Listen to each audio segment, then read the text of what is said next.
When our trucks rolled in, we were corralled like cows and whisked away, zooming 8 miles away from civilization to a temporary receiving camp. And guess what? Instead of cozy cottages, we were handed tents that needed an engineering degree to set up and blankets that felt more like a lumpy rock pile. Sweet dreams! That first night! It was like attempting to snooze in an epic water slide gone wild.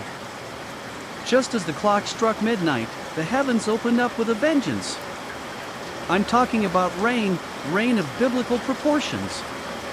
It wasn't your ordinary drip, it was a deluge, as if a zillion faucets had an impromptu dance party. And I was the unwilling guest, drenched from head to toe, wondering if I'd need an ark instead of a tent. Welcome to the South Pacific rain extravaganza. It doesn't sprinkle or shower politely here. No! It pours like a non-stop waterfall, turning the ground into a squishy marshland and challenging your ability to sleep amid nature's rowdy symphony. But hey, at least I got a crash course in hydrology. By morning, we had survived the Great Flood. You see, we thought we were clever by setting up camp on a grassy hill. Oh, how proud we were of our hilltop location. The Flatlanders, those early arrivals who didn't have our meteorological foresight, were swimming in a muddy mess down below. Meanwhile, we were on our little island of green amidst the watery chaos. Sure, we looked like a bunch of soggy dogs, but at least we were clean soggy dogs. Don't forget to hit that like button and subscribe to join us on more thrilling misadventures. Stay dry! I was stuck in New Caledonia, the land of hidden treasures and exotic wonders, but I got a VIP pass to Camp Boredom. Instead of exploring sandy beaches and indulging in fruity cocktails, I was stuck in a never-ending lineup for paperwork to be a replacement. But hold on tight, in the midst of this bureaucratic purgatory, a plot twist emerged, shaking the very foundation of my existence. Picture this. The sun hanging lazily in the late afternoon sky, a group of us summoned to gather round, and an officer from the Marine Raiders ready to spin his tale. With enthusiasm, and perhaps a touch of salesmanship, this officer painted a vivid picture of their specialized commando attack unit. Imagine a place where hierarchy melts away, officers and grunts alike living, laughing, and working side by side. It was a quirky little community, where teamwork and camaraderie were the name of the game. And guess what? They even claimed to be the true originators of the famous term gung-ho. Now, here's the kicker, I had always believed gung-ho meant something like enthusiasm and dedication to tradition. Oh, how wrong I was. Turns out, it actually meant work together in Chinese. Who would have thought, right? I had been living a linguistic lie, but this Marine Raiders officer had come to set the record straight. So there you have it, a tale of missed opportunities and a mind-boggling revelation. In the midst of paperwork purgatory, I found myself captivated by the allure of a commando unit with a quirky motto. And as I bid farewell to New Caledonia, a little wiser and with a new definition of gung-ho in my pocket, I couldn't help but wonder what other surprises awaited me on this crazy journey called life. Hold on to your hats, folks, because we've got a character in the mix. So there I was, listening to this no-nonsense officer who had all the subtlety of a bull in a china shop. Forget sweet talk or fancy persuasion, this guy believed in cutting straight to the chase. I mean, who needs romance when it comes to recruiting, right? In his gruff manner, he made it clear that he was on the hunt for a few good men with Raider qualifications. You see, they needed replacements for the brave souls who had fallen or gotten banged up in previous attacks. This officer didn't mince words, let me tell you. I could practically hear the jingle of his tough guy attitude. He whipped out these applications, like he was tossing out candy at a parade, and asked if any of us were interested. If you thought he'd sweeten the deal or shower us with compliments, well, think again. He simply wanted to know if we had what it took and if we met the qualifications listed on those forms he was handing out. Now, if you were interested, here's the kicker. We had until high noon the next day to contact him, ready to hit the ground running. No time for dilly-dallying or second thoughts. He had places to be, raider camps to return to, and they were tucked away in the exotic New Hebrides Islands, specifically Espiritu Santo. So, as this grizzled officer made his no-nonsense pitch, I couldn't help but chuckle. Who needs fancy speeches and flowery words when you've got a tough guy with a mission? It was a recruitment call like no other, filled with the jingles of adventure and the brash charm of a man who knew what he wanted. And who knows, maybe some of us took that leap into the unknown, ready to embrace the life of a raider in the New Hebrides. Only time would tell. So there we were, MacPhail and I strolling back to our humble tent, when he drops a hilarious bombshell. He says that the officer we encountered was nothing but a squirrel, desperately searching for nuts to bury. And you know what? I couldn't agree more. Now, hold on tight, 'cause here comes the twist. The very next morning, I turn to MacPhail and declare that I'm joining the Raiders. The poor fella stares at me, his jaw dropping in disbelief. Little did I know, he had been secretly cooking up a master plan of his own. He had arranged for us to be whisked away to a luxurious supply base in Australia, loaded with all sorts of goodies. Can you imagine? Sitting out the war in style, reaping profits, and basking in comfort. I must admit, MacPhail was the perfect fit for such an endeavor. You see, the Marines, in their infinite wisdom, had just begun accepting blacks in 1943. But hold on! Don't get all serious about me. They had a grand plan for our black brethren.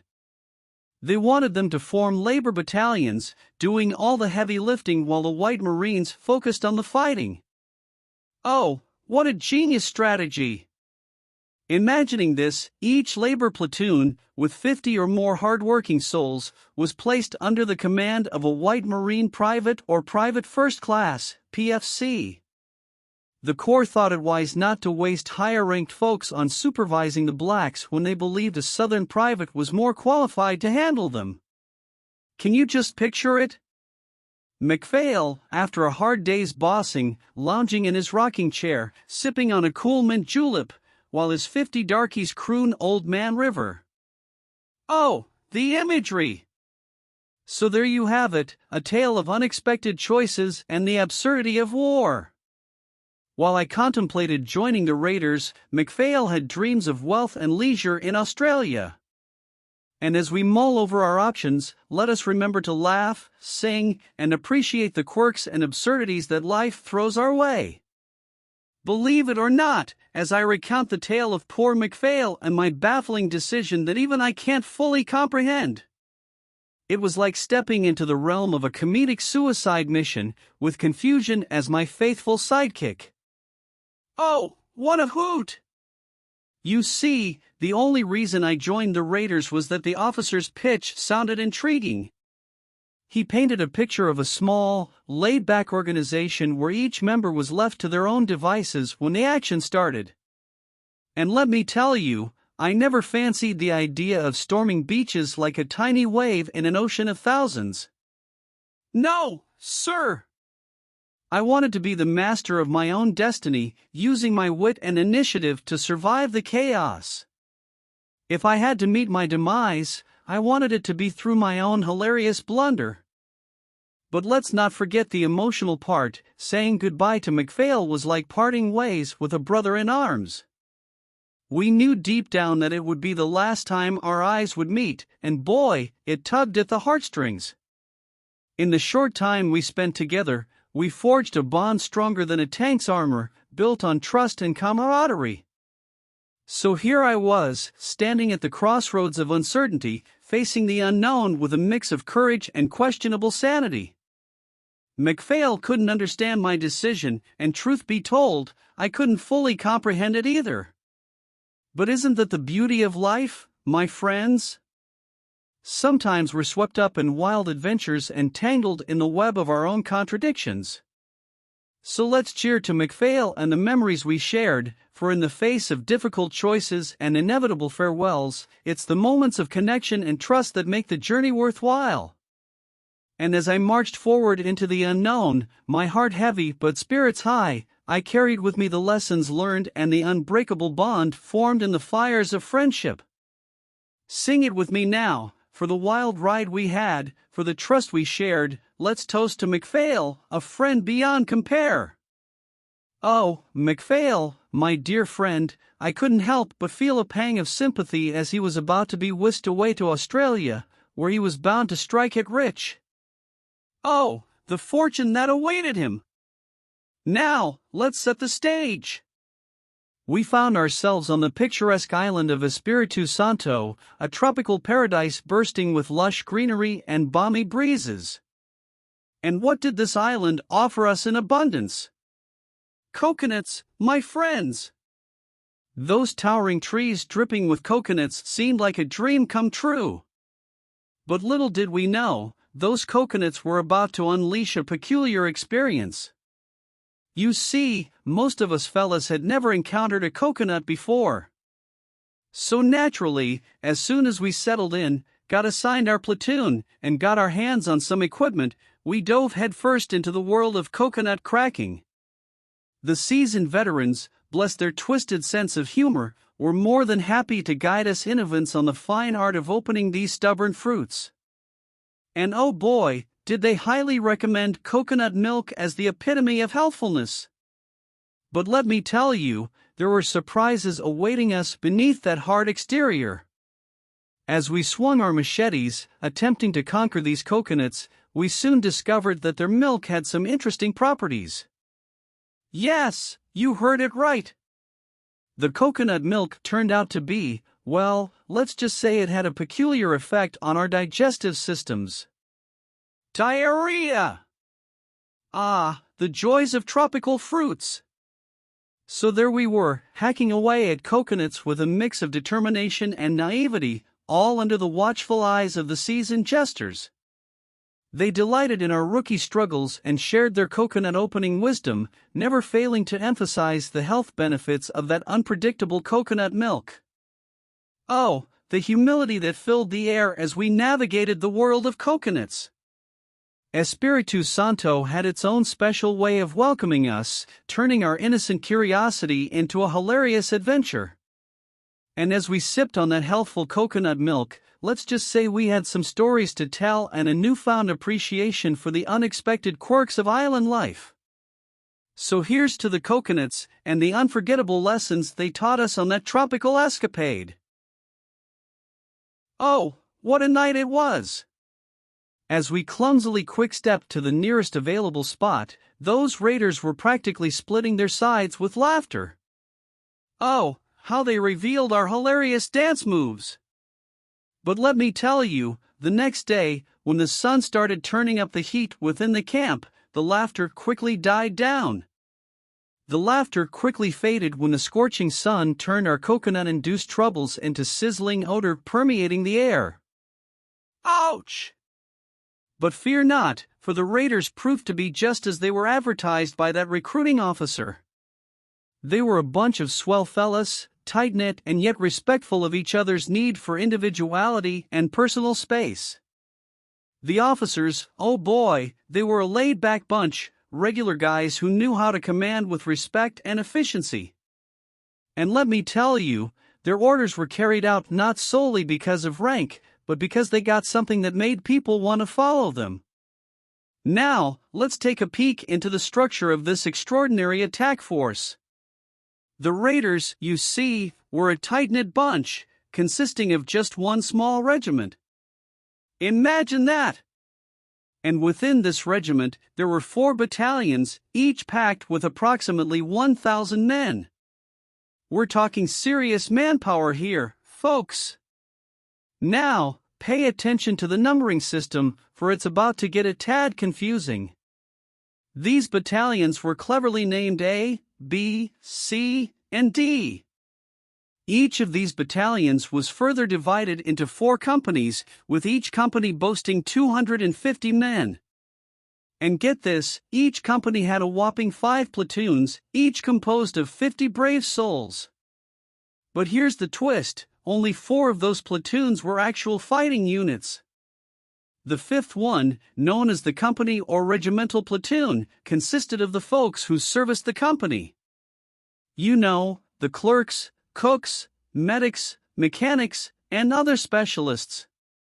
They were considered non-combatants, but hey, they didn't mind tagging along on raids. That is, until they experienced the thrill and danger firsthand. One raid was usually enough to satisfy, or literally kill, their curiosity. So there you have it, a glimpse into the structured chaos of the raiders. They were a force to be reckoned with, filled with unique characters and a quirky hierarchy. As we danced our way through the challenges, both hilarious and deadly, we learned that the raiders were more than just a well-oiled machine. They were a family, united by their shared experiences and a willingness to face the unknown together. So let's raise our voices and sing a jingle in their honor, for the raiders will forever hold a special place in our hearts. This is a tale of daring adventures and audacious wit. Now, let's dive into the world of the raiders, where things move faster than a cheetah on roller skates. Hold on tight, my friends, for this one's gonna be a wild ride. You see, when it came to our fighting force, we had a total of about 3,000 mighty warriors, and let's not forget those naval medics who added a touch of sanity to our insanity. Now, here's the thing, in the raiders, we didn't have the luxury of carrying doctors or chaplains into battle. Nope, we were moving at lightning speed. If our wounded comrades couldn't keep up, well, they were left behind. Harsh, you say? Well, that's just how we rolled, quite literally. And get this, when one of our own fell, we had orders to go right over them, not around them.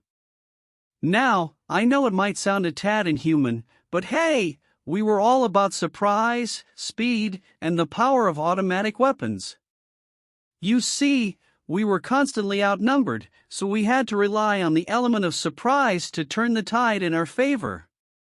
Our mission was simple: unleash lightning-like raids on those Japanese-held islands, wreak havoc, and leave the scene as if our asses were on fire. Speed was the name of the game, my friends. Sometimes these raids involved the whole battalion, like a grand symphony of chaos and destruction. And other times, it could be just a couple of platoons, like a duo of troublemakers on a mission. But let me tell you, the reasons for these raids, although explained to us, were never really important in our young and fuzzy-faced minds. We were a bunch of teenagers, you see, with fuzz on our faces and fuzz in our balls, not yet old enough to give a flying monkey's behind about patriotic horseshit. Nope, for us, each raid was simply an exhilarating and deadly game, where those who returned alive were the ultimate winners. It was a game of life and death, where victory was sweet and survival was everything. So let's raise a toast to those fuzzy-faced teenagers who danced with danger and laughed in the face of the unknown. They may not have cared about much, but damn, did they know how to make an impact? And let us remember those wild souls who embraced the thrill of the raid and taught us the true meaning of resilience and audacity.